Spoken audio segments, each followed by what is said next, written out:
Hi students, केम छो? मजामा? तो finally chapter 2 में આપણે આની પહેલાં વોલ્ટેજનો આખો ટોપિક પતાવ્યો.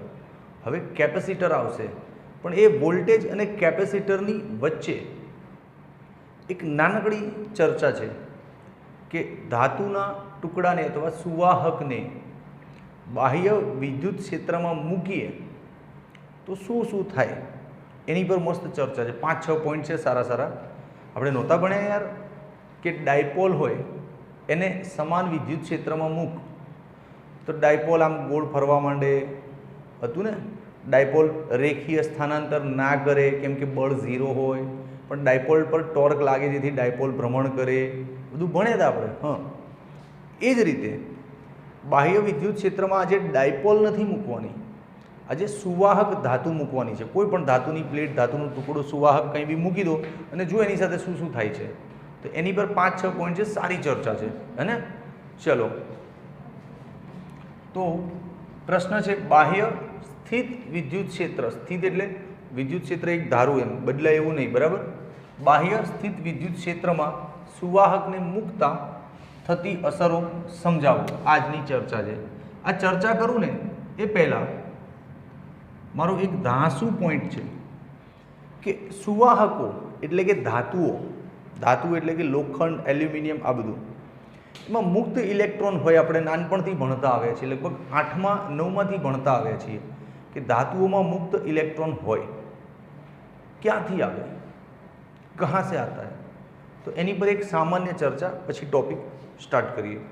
એકચ્યુઅલી ધાતુઓમાં શું હોય, એના જે પરમાણુઓ હોય ને એની છેલ્લી બહારની કક્ષાઓમાં જે વેલેન્સ ઇલેક્ટ્રોન બેઠા હોય એ બહુ ઇઝીલી છૂટા પડી જાય. સહેજ પણ ઉર્જા ક્યાંકથી મળે ને તો વેલેન્સ ઇલેક્ટ્રોન ત્યાંથી નીકળી જાય. ફરે ધાતુમાં જ, કંઈ ઉડીને હવામાં બહાર ના જતા રહે ધાતુમાં જ, પણ પરમાણુના બંધનમાં ના રહે, મુક્ત થઈ જાય. અને એ ઇલેક્ટ્રોન આડાઅવળા ધાતુની અંદર અસ્તવ્યસ્ત ગતિ કરે. એવા ઇલેક્ટ્રોન્સને મુક્ત ઇલેક્ટ્રોન્સ કહે છે. જેમ કે સમજણ માટે આ કોઈ ધાતુનો ટુકડો છે, બરાબર? ઓકે, હવે એનો કોઈ પરમાણુ છે, સપોઝ એને અહીંયા ઝૂમ કરીને દોરીએ આપણે. પરમાણુ કેવો હોય? ન્યુક્લિયસમાં પ્રોટોન અને ન્યુટ્રોન હોય, કક્ષામાં ઇલેક્ટ્રોન આમ ભ્રમણ કરતા હોય. તેની જે બાહ્યતમ કક્ષા ખરી ને, આમ હા, છેક બહારની કક્ષા, ત્યાં જે ઇલેક્ટ્રોન હોય એ વેલેન્સ ઇલેક્ટ્રોન હોય. વેલેન્સ એટલે સંયોજકતા ઇલેક્ટ્રોન, કોઈકની સાથે જોડાવા માટે રેડી હોય. આવા ઇલેક્ટ્રોન્સ જ્યારે થોડી ઘણી ઉર્જા મેળવે તો અહીં બંધનમાંથી છટકી અને નીકળી જાય. એ નીકળેલા ઇલેક્ટ્રોન આ ધાતુમાં મુક્ત રીતે અસ્તવ્યસ્ત ગમે ત્યાં આમ રખડતા હોય, આમ રખડતા હોય. આવા ઇલેક્ટ્રોન્સને કહેવાય મુક્ત ઇલેક્ટ્રોન. ક્લિયર? અચ્છા, આવા ઇલેક્ટ્રોનના આ બંધનમાંથી નીકળી જવાથી પરમાણુ વિદ્યુત ભારિત નથી થતો, તટસ્થ જ રહે છે. કેમ કે ઓવરઓલ ધાતુની પ્લેટ પર ચેક કરશો ને તો જેટલા પોઝિટિવ છે એટલા જ નેગેટિવ છે. અમુક નેગેટિવ અહીંયા બંધનમાં છે અને અમુક નેગેટિવ ફ્રી ફરી રહ્યા છે આજુબાજુમાં, પણ છે બધા ધાતુની અંદર જ, એટલે કહેવાય એને તટસ્થ જ. ખ્યાલ આવ્યો? હા, એક સિમ્પલ એક્ઝામ્પલ છે ને પેલું, કે સપોઝ મારી પાસે 10,000 રૂપિયા છે, એમાં 8,000 રૂપિયા અહીંયા ચોર પોકેટમાં મૂક્યા મેં, અને 2,000 રૂપિયા ઉપરના ખિસ્સામાં મૂક્યા. તો મારી પાસે ટોટલ છે 10,000, પણ 8,000 અહીંયા બંધનમાં છે, ચોર પોકેટમાં છે, જે કોઈ લઈ નહીં શકે જલ્દી. પણ ઉપરના જે 2,000 છે એ ઇઝીલી કોઈ કાઢી શકે. મારું ધ્યાન બેધ્યાન થાય ને તો અહીંથી જતા રહે, અને સહેજ ઉર્જા મળે ને તો અહીંથી છટકી જાય 2,000 રૂપિયા. તો આને કહેવાય વેલેન્સ 2,000 રૂપિયા, સંયોજકતાવાળા. સમજ્યા કે નહીં? ઓકે. અચ્છા, એ 2,000 રૂપિયા અહીંથી કાઢું અને માથે મૂકી દઉં, અહીંયા મૂકી દઉં, અહીંયા મૂકી દઉં, આમ શરીરમાં ફરતા રહે બધી. 2,000ની નોટને સપોઝ પૈડા આવી ગયા, ટીંગ ટીંગ ટીંગ ટીંગ ફરે છે, તો એ કહેવાય શું? મારી ઓવરઓલ બોડીમાં 10,000 તો છે જ, પણ 2,000 ફ્રી ફરે છે. એટલે તટસ્થ તો ખરું જ, એમ વિદ્યુત ભારિત નહીં. ક્લિયર? તો આ પહેલું ચર્ચા તમે આ રીતે લખી શકો છો કે મુક્ત ઇલેક્ટ્રોન ધાતુઓમાં ક્યાંથી આવે.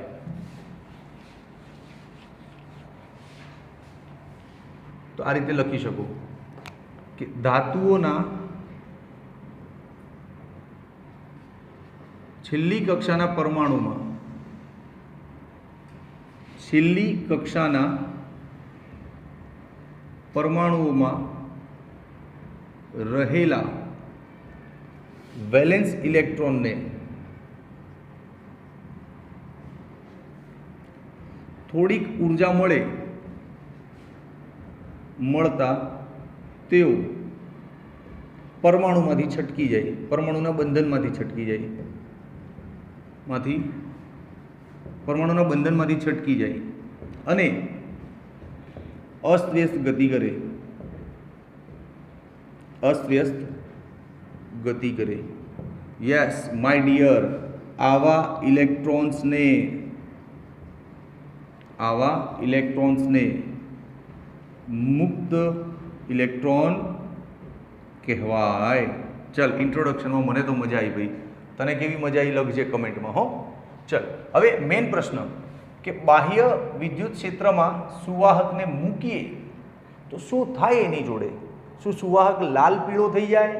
શું સુવાહક દોડવા માંડે? શું સુવાહક ડિસ્કો કરે? કે શું સુવાહક રડવા માંડે? શું થાય? કંઈક તો થતું હશે. એ બધી અસરો લખવાની છે. તો સૌ પહેલી અસર, સુવાહકને જેવો બાહ્ય વિદ્યુત ક્ષેત્રમાં મૂક્યો ને, સુવાહકની અંદર બધું વિદ્યુત ક્ષેત્ર 0 થઈ જાય. હા, કેમ? તો સમજાવવું તો પડશે ને. You keep watching the video. હા, જો પહેલો જ પોઈન્ટ કે સુવાહકની અંદર પરિણામી વિદ્યુત ક્ષેત્ર કેવું થઈ જાય? 0. હવે કેમ? વાય? શું કામ? તેની પર ચર્ચા અહીંયા કરીએ. ચલો જુઓ. સપોઝ આ બાહ્ય વિદ્યુત ક્ષેત્ર છે. કેમેરામેન આ બધું દેખાય છે ને અહીંયા? બહુ મસ્ત ટોપિક છે, સમજાવવાનું બહુ મસ્ત છે એમાં. સપોઝ આ બાહ્ય વિદ્યુત ક્ષેત્ર છે આમ, બરાબર? તેની અંદર સુવાહકને મૂક્યો આમ, એટલે સુવાહકની અંદર તો મુક્ત ઇલેક્ટ્રોન રખડતા જ હતા, આમ જાણતા જ હતા આપણે, મુક્ત ઇલેક્ટ્રોન રખડે જ છે. એ બધા ઇલેક્ટ્રોન્સ પર અને જે બી નબળા ઇલેક્ટ્રોન્સ છે બધા ઇલેક્ટ્રોન્સ પર આ વિદ્યુત ક્ષેત્રનું બળ લાગશે. કેમ કે વિદ્યુત ક્ષેત્ર શું હોય? Plus plus plus, minus minus minus. આ બધા પ્લસ છે એ માઇનસને આમ ખેંચી લેશે, એટલે બધા માઇનસ અહીંયા ભેગા થવા લાગશે ધીમે ધીમે સપાટી પર. 1 2 3 4 5 6 7. આ બાજુ માઇનસ ભેગા થાય તો ઓબ્વિયસલી સામે શું ભેગા થશે? પ્લસ. 1 2 3 4 5 6 7. અચ્છા, 1 મિનિટ. હવે આ માઇનસ અને પ્લસ સેપરેટ થઈ ગયા. કોના કારણે થાય? આ આકર્ષણ ને. વિદ્યુત ક્ષેત્રનું આ જે ધન છે એ નેગેટિવને આ બાજુ ખેંચે અને આ ઋણ છે પોઝિટિવને આમ ખેંચે, એટલે માઇનસ પ્લસ સેપરેટ થઈ ગયા. હા, હવે શું થાય? તો અંદર પણ વિદ્યુત ક્ષેત્ર પેદા થાય. ક્યાંથી? અરે દુનિયાનો નિયમ છે આ કે પ્લસ માઇનસ હોય એટલે ઇલેક્ટ્રિક ફિલ્ડ લાઈન આવી જાય. આમ ગમે ત્યાં તને પ્લસ અને માઇનસ દેખાય તો વિદ્યુત ક્ષેત્ર રેખા આવી જાય કે નહીં તરત? તો પછી યાર, તો અંદર પ્લસ માઇનસ સેપરેટ થાય એટલે આ દિશામાં નવું વિદ્યુત ક્ષેત્ર ઉત્પન્ન થયું. આમ આ જે બહારનું વિદ્યુત ક્ષેત્ર એ તો છે જ એક્સટર્નલ, બાહ્ય વિદ્યુત ક્ષેત્ર, અને અંદર બી વિદ્યુત ક્ષેત્ર ઉત્પન્ન થયું, એને કહેવાય ઇન્ટરનલ. સમજો. તો એક સમય એવો આવશે કે અંદરનું વિદ્યુત ક્ષેત્ર ધીમે ધીમે ધીમે ધીમે એટલું ડેવલપ થશે, એટલા માઇનસ આ બાજુ ને એટલા પ્લસ આ બાજુ, એના કારણે આ લાઈનો વધતી જ જશે, વધતી જ જશે, વધતી જ જશે. આ વિદ્યુત ક્ષેત્ર બાહ્ય વિદ્યુત ક્ષેત્ર જેટલું એક્ઝેક્ટલી થઈ જાય, જ્યારે તારું બાહ્ય વિદ્યુત ક્ષેત્ર ઇઝ ઇક્વલ્સ ટુ આંતરિક વિદ્યુત ક્ષેત્ર સરખા થઈ જાય, તો ભાઈ ટોટલ વિદ્યુત ક્ષેત્ર 0 થશે કે નહીં? હા, સમજા કે નહીં? લોજિક સમજ में आया? नहीं आया तो वीडियो को रिपीट कर करके देख. હું હરેક વાત બોલ્યો છું આ વિડીયોમાં અત્યાર સુધી, દરેક પોઈન્ટ પ્રોપર બોલ્યો છું વિધાઉટ એની કન્ફ્યુઝન. તને છતાંય જો ફટાફટ કહી દો એકવાર. ચિત્ર સમજાય છે? ઓકે, એક કામ કર, ચિત્ર ફરીથી દોરું. હા, આ દિલમાં ઉતરવું જોઈએ દોસ્ત, એમને એમ ના ચાલે. જો આ બાહ્ય વિદ્યુત ક્ષેત્ર છે આમ, આમ દેખાયું? એની અંદર તે સુવાહક મૂક્યો આટલી જગ્યામાં. સપોઝ સુવાહક આવી ગયો આમ. હવે બાહ્ય વિદ્યુત ક્ષેત્ર વિદ્યુત બળ લગાડે એટલે બધા નેગેટિવ અહીંયા ખેંચાઈને આવી જાય. આમ સામે શું બની જાય? પોઝિટિવ. જો પહેલું નેગેટિવ અને પોઝિટિવ ખેંચાય ત્યારે પહેલી લાઈન બની અંદર, આમ બીજાના લીધે બીજી લાઈન બની, ત્રીજાના લીધે ત્રીજી, ચોથાના લીધે ચોથી, પાંચમાના લીધે પાંચમી. આમ આ વિદ્યુત ક્ષેત્ર રેખાઓ બાહ્ય વિદ્યુત ક્ષેત્રની વિરુદ્ધ દિશામાં બનતી જ જાય, બનતી જ જાય, બનતી જ જાય, બનતી જ જાય, બનતી જ જાય. એક સમય એવો આવશે કે આ વિદ્યુત ક્ષેત્ર બાહ્ય વિદ્યુત ક્ષેત્રની ઇક્વલ થઈ જશે, એટલે વિદ્યુત ક્ષેત્ર બાહ્ય ઇઝ ઇક્વલ્સ ટુ વિદ્યુત ક્ષેત્ર અંદરનું આ સરખું થઈ જાય. એ ટાઈમે પછી કોઈ વિદ્યુત ભાર અહીંથી હલશે નહીં, કેમ કે હવે અંદર વિદ્યુત ક્ષેત્રની અસર કેવી થઈ ગઈ છે? 0. એટલે આ પોઈન્ટ બન્યો કે સુવાહકને સ્થિત વિદ્યુત ક્ષેત્રમાં મૂકતા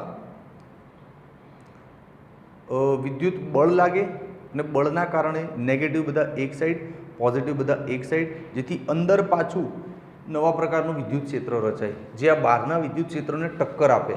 ટક્કર આપતા આપતા એટલું સ્ટ્રોંગ થઈ જાય કે હવે બહારના વિદ્યુત ક્ષેત્રની અસર અંદર થાય નહીં અને અંદર ટોટલ વિદ્યુત ક્ષેત્ર શું થઈ જાય? 0. તો બોલ આખી આ સ્ટોરી સમજાઈ તને? હા. તો પહેલી અસર છે. આને અહીંયા ભૂસવી પડશે હો ભાઈ, જગ્યા નહીં મળે, આટલું જ બોર્ડ છે આજે ભણાવવા માટે, તો ભૂસી નાખું છું. તારે સ્ક્રીનશોટ લેવો હોય તો લઈ લે, હે ને? ઓકે. તો પહેલી અસર યાદ રાખજે ભાઈ. હા. હવે બીજી અસર. પહેલી અસર યાદ રહી ગઈ ને? હા. સુવાહકને જેવો બાહ્ય વિદ્યુત ક્ષેત્રમાં મૂકીએ એ ડિસ્કો ના કરે સાહેબ, પણ એની અંદરનું વિદ્યુત ક્ષેત્ર તો 0 થઈ જ જાય. ક્લિયર? એકદમ સ્ટ્રોંગ. ડન. ચલ બીજી અસર. બીજી અસર સુવાહકની વિદ્યુત ભારિત સુવાહકની સપાટી પર વિદ્યુત ક્ષેત્ર દરેક બિંદુએ લંબ હોય, લંબ થઈ જાય. યસ, આવું બી થાય. જો સુવાહકને અંદર મૂક ને, વિદ્યુત ક્ષેત્ર દરેક બિંદુએ લંબ થઈ જાય દોસ્ત. યસ. કઈ રીતે બતાવજો? દાખલા તરીકે આ બધી સીધી લાઈનો દેખાય છે તને? આ બાહ્ય વિદ્યુત ક્ષેત્ર છે, સમજો. આ શું છે? કેમ થઈ જાય એ સમજાવું છું બાપા. પહેલા આ લંબ થઈ જાય એનો મતલબ તો સમજ કે કઈ રીતે લંબ થઈ જાય. મોમાન ઘર જ રહ્યા તો સમજ પહેલા. સપોઝ આ બાહ્ય વિદ્યુત ક્ષેત્ર છે, બરાબર? ઓકે. હવે આની અંદર તું એક વાહક ગોળો મૂકી દે. તો વાહક ગોળો મૂકીશ ને આમ, તો વિદ્યુત ક્ષેત્રને લંબ. અચ્છા, અંદર તો રેખા નહીં રહે ને, કેમ કે આની પહેલા મુદ્દો શું ભણે? અંદર વિદ્યુત ક્ષેત્ર 0, એટલે અંદર તો હવે કઈ રેખા નહીં રહે, કેમ કે બહારની રેખા અને અંદરની રેખા મળીને અંદર 0 કરી નાખે છે, એટલે અંદર રેખાઓ દોરવાની જરૂર નથી. ઓકે. તો અંદર વિદ્યુત ક્ષેત્ર 0. અચ્છા, સપાટી પર લંબ હોવું જોઈએ ને, તો આ ક્યાં લંબ છે? જો આ 90 ડિગ્રી નહીં દેખાતું ને? હા, તો લંબ તો રાખવું પડશે. તો આ ડ્રોઈંગ એની જાતે ચેન્જ થઈ જાય દોસ્ત. આમ થઈ જાય, આમ કરી અને આમ વળાંક લઈ લે આમ, એટલે 90 ડિગ્રી થયું ને. પછી આ બી છે ને એની જાતે જ આમ વળાંક લઈ લે આમ, થયું ને 90 ડિગ્રી? હા. પછી અહીંથી બી સપાટીને લંબ હોય આમ 90 ડિગ્રી. આમ ખબર પડી? તો આ રીતનું બિહેવિયર થઈ જાય ક્ષેત્ર રેખાઓનું. સુવાહકને વિદ્યુત ભારિત સુવાહકને સ્થિત વિદ્યુત ક્ષેત્રમાં મૂકીએ એટલે ક્ષેત્ર રેખાઓ સપાટીને લંબ થઈ જાય, અને જે સપાટી પર નથી તેની રીતે જો સીધી જ જાય છે એને ક્યાં કઈ અસર થઈ જ છે. સમજો કે નહીં? પાક્કું. જો હજી એક વચ્ચેથી રેખા લઉં આમ, તો એ તો લંબ જ છે ઓલરેડી, એટલે અહીંથી બી લંબ જ નીકળી ગઈ આમ. હા, બસ. ક્લિયર કે નહીં ક્લિયર? હવે ઘણા છોકરાઓ છે ને ડ્રોઈંગ આવું દોરે. બાહ્ય વિદ્યુત ક્ષેત્રમાં ગોળો મૂકવાનો હોય ને ત્યારે ઘણા છોકરાઓ ડ્રોઈંગ આવું દોરે, આમ દોરે અને આમ સીધું જતું રહે આમ. Is this right? પહેલી વસ્તુ તો અંદર આ રેખા જ ના આવે. કેમ? અંદર તો ક્ષેત્ર 0 છે. બીજી વસ્તુ કે આ રેખા આમ કરીને આમ જતી રહે, આ રાઈટ છે, આ ખોટું છે. કંઈક તો અંદર રેખા ના આવે, બીજું કે લંબ નહીં થતું.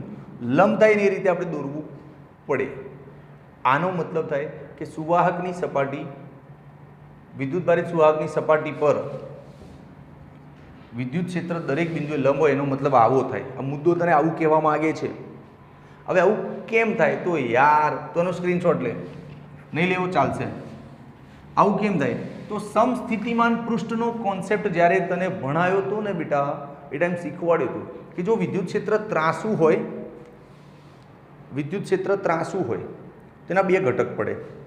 એક ઘટક સપાટીને સમાંતર પડે, એ સમાંતર ઘટકને સ્પર્શીય ઘટક પણ કહેવાય. જે સપાટીનો સમાંતર ઘટક પડે એ શું કરે? વિદ્યુત ભારોને ગતિ કરાવવા માગે. તો ના ચાલે. કેમ? કેમ કે એની પહેલાંના મુદ્દામાં શું લખ્યું હતું? બધા વિદ્યુત ભાર નેગેટિવ, પોઝિટિવ સપાટી પર સ્થાયી થઈ જાય.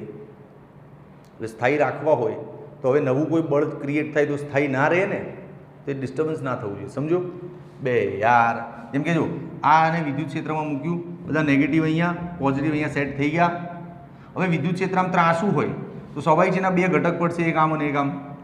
તો આ જે સપાટીને સમાંતર ઘટક છે, હું એને સમાંતર બી કહી શકું ને સ્પર્શીય બી કહી શકું, કેમ કે સપાટીને સ્પર્શી રહ્યો છે. આ સમાંતર ઘટક છે. આ વિદ્યુત ભારો પર બળ લગાડે એટલે વિદ્યુત ભાર અહીંથી ગતિ કરવાનું ચાલુ કરે, પણ એ તો પોસિબલ નથી કેમ કે વિદ્યુત ભાર તો સ્થાયી રહેવાના છે. હા, એટલે આ શક્ય નથી, એટલે લંબ રહેવું જોઈએ. ક્લિયર?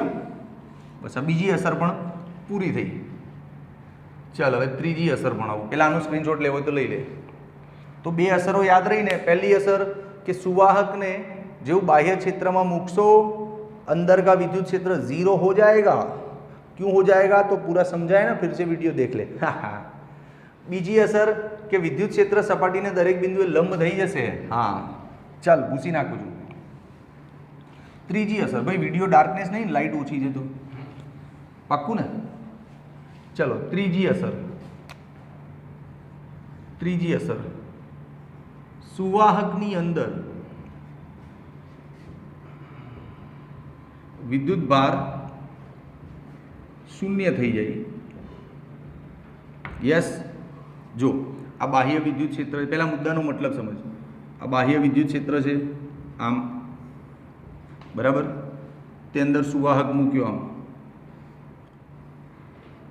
પહેલાં તો આ લંબ રહેવું ધ્યાન રાખજો. આમ ના રહેતું ને તમે જેમ ત્રાસું કરીને લંબ કરજે આને. હા, હવે દોરવામાં ધ્યાન રાખવાનું, ગમે તેમ કંઈ બી નહીં દોર દેવાનું. હા બરાબર. જો આ બાહ્ય વિદ્યુત ક્ષેત્રમાં સુવાહકને મૂક્યું એટલે બધો નેગેટિવ આ સપાટી પર, બધો પોઝિટિવ આ સપાટી પર આવ્યો. Suppose okay. હવે અંદર વિદ્યુત ક્ષેત્ર 0 છે એટલે અંદરનું વિદ્યુત ભાર પણ 0 થઈ જાય. 0 જ થાય ને. મેથેમેટિકલી અને લોજિકલી બે શીખવાડું તને. કઈ રીતે? જો પહેલાં લોજિકલી શીખવાડું. જો અંદર એકાદો બી વિદ્યુત ભાર હોય, સપોઝ નેગેટિવ ઇલેક્ટ્રોન અહીંયા રખડે છે, તો હજી સ્થાયી પરિસ્થિતિ આવી જ ના કહેવાય ને, તો હજી આને અહીંયા જવું પડશે ને. પણ આપણે શું કહ્યું કે બાહ્ય વિદ્યુત ક્ષેત્રના એટ્રેક્શનથી બધા નેગેટિવ આમ ભેગા થાય, પોઝિટિવ સામે ભેગા થાય. એ ભેગા થતાં થતાં થતાં થતાં એક લેવલ એવું આવે કે બધું અટકી જાય. તો પછી આ અહીંયા જાય પોસિબલ નથી ને, અટકી જવું હતું. હા, એટલે આ લોજિકલી કે અંદર વિદ્યુતભાર શક્ય નથી. હવે તને મેથેમેટિકલી સમજાવું, ગાઉસના નિયમ પરથી જો. મેથેમેટિકલી એવું સમજાય, સપોઝ આની અંદર એક ગાઉસિયન પૃષ્ઠ દોરવું આમ, એકદમ સપાટીને અડીને આમ, આવું ગાઉસિયન પૃષ્ઠ દોર્યું આપણે. તો ગાઉસિયન પૃષ્ઠ માટે આ સૂત્ર લેવાય E ડેલ્ટા S Q/ε0. બરાબર છે. આ Q એટલે ગાઉસ લો યાદ છે ને. Q એટલે ગાઉસિયન સપાટી વડે ઘેરાયેલો વિદ્યુત ભાર. તો આ જે તે ગાઉસિયન સપાટી દોરી છે એની વડે ઘેરાયેલો વિદ્યુત ભાર શોધવાનો છે. તો ચલ શોધીએ. અચ્છા, આ E એટલે ગાઉસિયન સપાટીમાં વિદ્યુત ક્ષેત્ર. અત્યારે ગાઉસિયન સપાટીમાં વિદ્યુત ક્ષેત્ર મને તો 0 દેખાય છે. તો આ તો બધું 0 સાબિત થઈ ગયું ને. લે શું આવ્યું?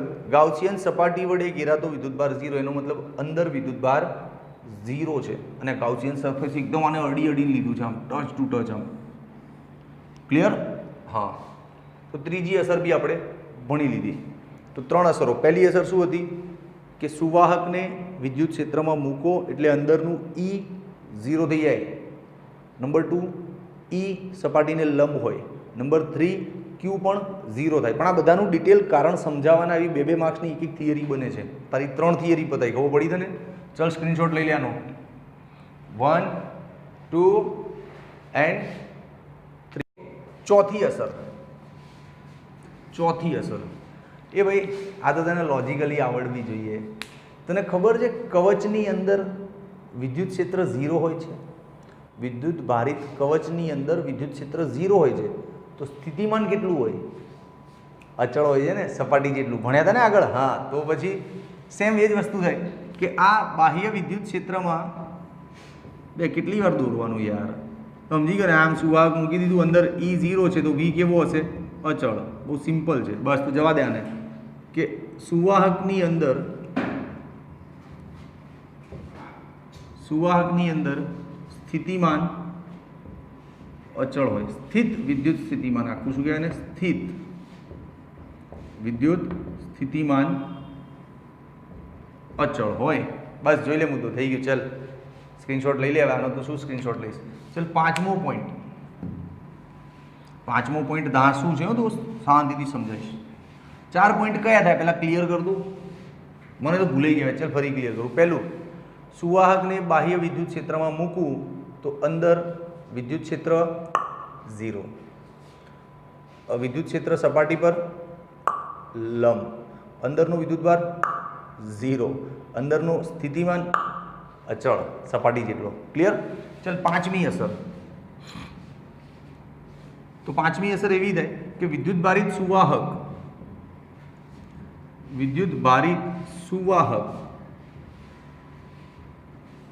ની સપાટી પર તો વિદ્યુત ક્ષેત્ર હોય ને અંદર 0 પણ સપાટી પર તો સપાટી પર વિદ્યુત ક્ષેત્ર કેટલું, આ પ્રશ્ન છે. હું તને ડાયરેક્ટ જવાબ આપી દઉં. જલસા કરીને ગાંડા સાહેબ જોડે મોજ પડી જાય. હા આટલું હોય. લે ક્યાંથી આવ્યું સાહેબ? તો અરે અભી લાકી દેતા હું. જો આ રહી સપાટી, સપોઝ સુવાહકની સપાટી આ રહી, બરાબર, વિદ્યુત ભારિત છે સપોઝ આમ આ રીતે. ઓકે. હવે સપાટી પર ગમે ત્યાં એક નાનું ગાઉસિયન સરફેસ લે, આમ આવો ગાઉસિયન સરફેસ લીધો.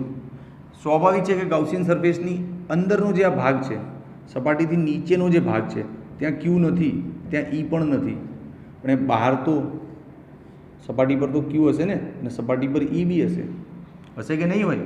હા. તો આની માટે ગાઉસિયન સમીકરણ લે, ઈ ડીએસ બરાબર Q/ε0. ઓકે. ડીએસ એટલે સૂક્ષ્મખંડનું ક્ષેત્રફળ વ.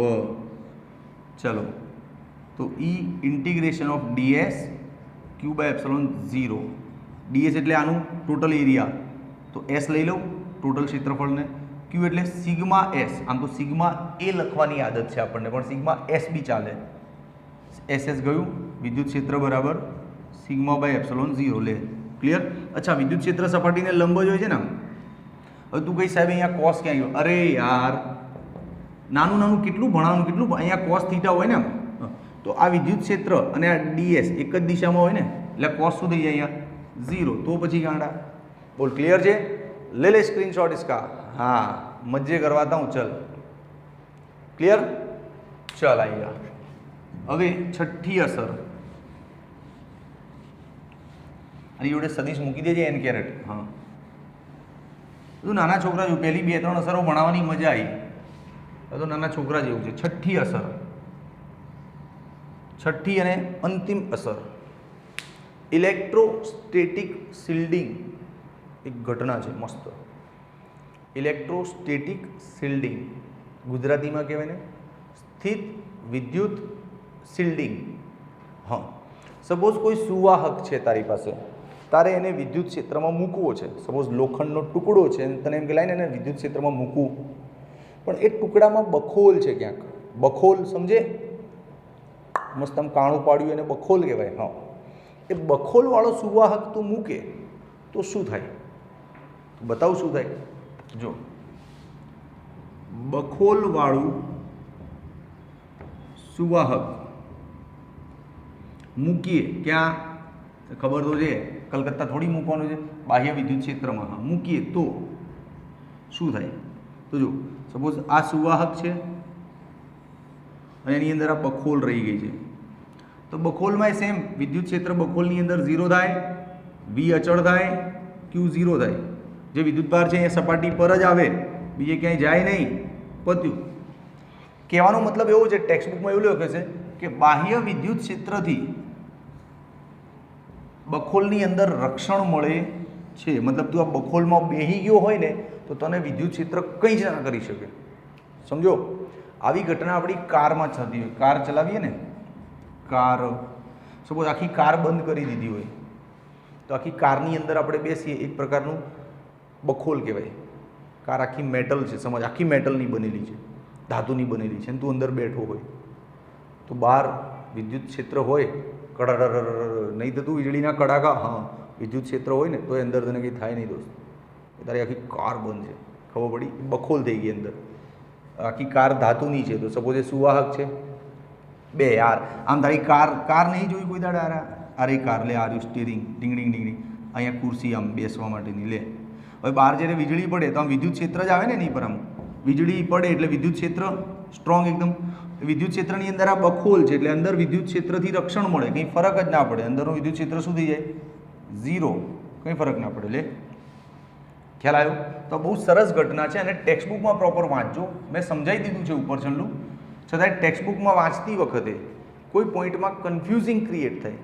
કન્ફ્યુઝિંગ એટલે મજા ના આવી સાહેબ, તો message me in the comment, I will sort it out. Okay ચાલ, તો 6 અસર એકવાર ફરીથી ભણી લઈએ ફટાફટ. સૌ પહેલી અસર, સુવાહકને બાહ્ય વિદ્યુત ક્ષેત્રમાં મૂકીએ તો અંદર વિદ્યુત ક્ષેત્ર 0. બીજું, સપાટી પર વિદ્યુત ક્ષેત્ર લંબ. ત્રીજું, અંદરનો Q વિદ્યુતભાર 0. ચોથું, અંદરનો V અચળ સપાટી જેટલો. પાંચમું કે સપાટી પરનું વિદ્યુત ક્ષેત્ર σ/ε0. હા. છઠ્ઠું, જો બખોલવાળો સુવાહક હોય તો બખોલની અંદર બી ચિંતા કરવાની જરૂર નથી. ક્લિયર? યસ. આમાં ટેક્સ્ટબુકમાં લખ્યું છે ઘણું બધું કે સપોઝ તટસ્થ આ વિદ્યુત ભારિત ના હોય અને સુવાહક તટસ્થ હોય અને તું બાહ્ય ક્ષેત્ર વડે એને વિદ્યુત ભારિત કર તોય બધો વિદ્યુત ભાર તો સપાટી પર જ પ્રેરિત થાય, અંદર ક્યાંય વિદ્યુત ભાર કોઈ જગ્યાએ પ્રેરિત થશે નહીં. ક્લિયર? ચાલ, જો લેક્ચરમાં મજા આવી હોય, તને એમ લાગે કે ના સાહેબ કન્સેપ્ટની દ્રષ્ટિએ લેક્ચર બહુ ટોપ હતો, તો પ્લીઝ કમેન્ટમાં લખ. અને તને એમ લાગે કે સર મજા ના આવી, તમે બહુ ફાસમ ફાસ જેમ તેમ ભણાવી દીધું કે ટેક્સ્ટબુક રિલેટેડ નથી કે આમ છે તેમ છે, તો કમેન્ટમાં લખ. તારી કમેન્ટ લખવાથી મારું વર્ક ઇમ્પ્રૂવ થશે. અને તું કમેન્ટમાં લખીશ ને સાહેબ જોરદાર છે, તો આ રીતે જ ભણાવવાનું ચાલુ રાખીશ કે જેમાં તને મજા આવે. અને તું કમેન્ટમાં લખીશ કે સાહેબ ના મજા આવી, તો દોસ્ત આનાથી બી જોરદાર ભણાવીશ. બે I have good skill to teach. તારા દિલ સુધી આ વાતોને પહોંચાડવી, તારા દિમાગ સુધી આ વાતોને પહોંચાડવાનું હુનર ભગવાને મને બહુ સરસ આપ્યું છે. તો please write down in the comment. અચ્છા, બીજી વાત, આપણા આરાધ્યની પ્રાઇમરી ચેનલ પણ લોન્ચ કરી છે. આરાધ્ય ક્લાસીસ પ્રાઇમરી નામથી. એને પણ શેર કરો, સબસ્ક્રાઈબ કરો, સર્ચ કરો થોડું. પછી આરાધ્ય ક્લાસીસ કોમર્સ, એની પણ યુટ્યુબ ચેનલ લોન્ચ કરી છે. આ બધી ચેનલોને પ્લીઝ સબસ્ક્રાઈબ કરાવડાવો. કે પ્રાઇમરીની ચેનલ કેમ લોન્ચ કરી? એમાં બી એવું છે, લોકડાઉન છે, બાળકોને ઇશ્યુઝ છે, તકલીફ છે, તો ઘરે બેઠા ફ્રીમાં ભણે ને. યુટ્યુબ પર કયા વિડીયોના પૈસા લઉં છું? બોલ, બધું ફ્રીમાં મૂક્યું છે તો પછી યાર. તો Aaradhya classes primary, Aaradhya classes commerce, એ ચેનલને પણ સબસ્ક્રાઈબ કરો. પોસિબલ હશે તો હું ડિસ્ક્રિપ્શનમાં લિંક મૂકી દઈશ. ઓકે, આરાધ્ય પ્રાઇમરી ક્લાસીસ અને આરાધ્ય કોમર્સ ક્લાસીસના નામથી ચેનલ છે યુટ્યુબ પર. પ્લીઝ સબસ્ક્રાઈબ, શેર એન્ડ એમાં સબસ્ક્રાઈબર લાવી દે ધાસુ. ચલો બાય.